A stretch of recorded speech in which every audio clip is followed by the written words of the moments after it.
Hi guys, my name is Niels. Today's date is the 13th of April 2025, and if you follow along with the videos, you'll know that I received messages from the Holy Spirit through prayer and vision, and I'm just documenting these visions in obedience to the Lord. Okay, I've got a couple of more visions that I want to share with you guys. Starting from the 12th of April, and all these visions are also like continuations on, like from the previous videos. So, all, clues, all right, for us to, like guide us, stuff like that. Okay, let's start with this first vision that I had. And in this vision, an angel appeared, okay, holding a horn, like a big horn, like one of those that they used to drink out of, but a big one, looking like almost like the tusk of an elephant or something. But he was holding this horn and then went up to other angels also holding their horns, like cups. And this angel poured wine into the cups of, the other angels, and then they all raised their horns like up in the air. Okay, making us think, if you follow along with the videos, making us think back to the visions of the unicorn, raising the horn and stuff like that. Okay, but anyway, this angel then put this horn to his mouth, and he blew on this horn, and this horn became like a tempest, like a tornado blowing out of the mouth of this angel. And okay, so like a reference there, like to blowing the horn, or blowing the ram's horn. Okay, so like before war, or like an announcement, kind of like. All right. Okay, so also this appeared to me in vision. The Lord showed me the compass and the square. Okay, looking like that, and faces appeared, like in front of the symbol, like there was one in the middle, and then with lots of guys, standing next to him, but slightly to the back of him, like okay, but anyway, faces appeared in front of the symbol. Okay, they all then turned around, like at the same time turned around and facing, this big triangle, at the back of them, that was made by the compass. And then then the vision disappeared. Okay, this triangle made from the compass, okay, the Dalet, okay, that is like a door, and like these guys, like then going through the door or turning back to the door or something like that. Okay, but also I received another vision related to this, and this was on the 13th. On the 13th. And in this vision, one of those same angels, okay, like dressed in black, dark clothes, okay, and he was holding a sword. And this sword had like a sharp point. There was like a little star going up to the sword and on the point. Okay, but anyway, this angel then turned this sword, his own sword, like on himself, and then stuck the sword through himself, like impaling himself with the sword. and behind him appeared, like standing in a row, like lots of copies of him, like standing behind him was like lots of other guys, and this sword like stuck through the whole lot of them, like stringing them up like on a kebab or on this sword. Okay, this sword was then brought over to me and was like hanging over my right hand. Okay, this sword with all these guys stuck up on it. Okay, so that is a warning from the Lord, okay, for these guys, okay, with regards to this square and compass. And there's been a lot of warnings also thinking about the breaking of the patriarchal cross, and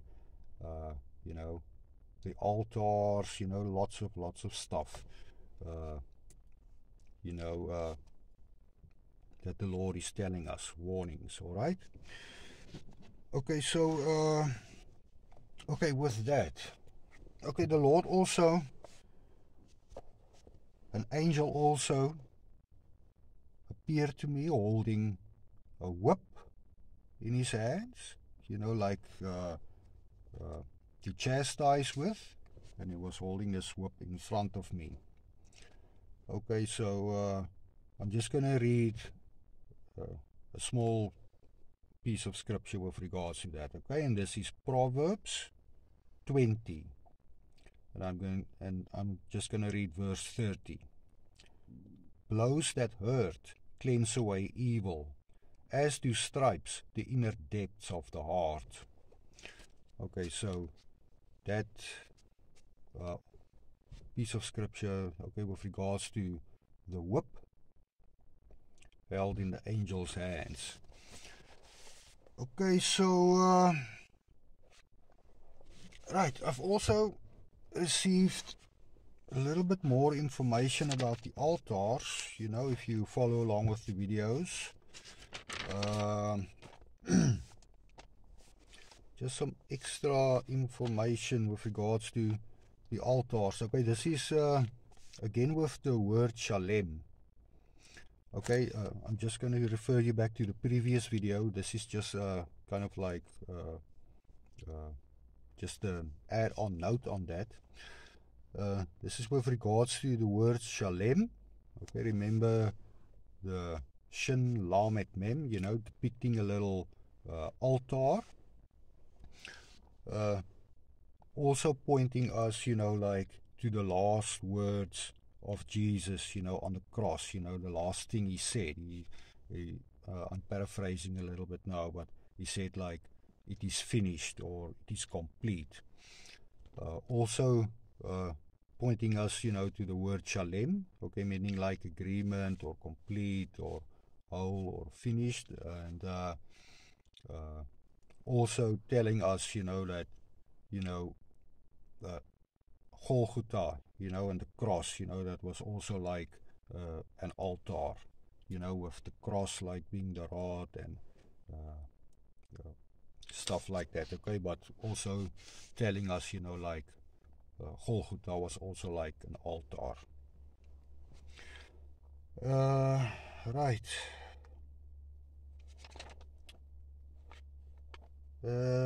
Yeah, okay. Also, with regards to Shalem, if we add, the numerical values, of the letters Shin, Lamet, and Mem, it's 300, 30, and 40. We get the value 370, the numerical value 370. And if we break this 370 up again, we get 370. 300 Shin, it's like consume, and 70 gives us I. So something like consuming I, which is points us like to, this I at the top of the pyramid. Okay. Also, with regards to the altars. And this consuming eye, also kind of like making you think of, if you watch the movie The Lord of the Rings, you know, like the eye, you know, also kind of something like that. And you know, that eye in that movie also like representing an altar.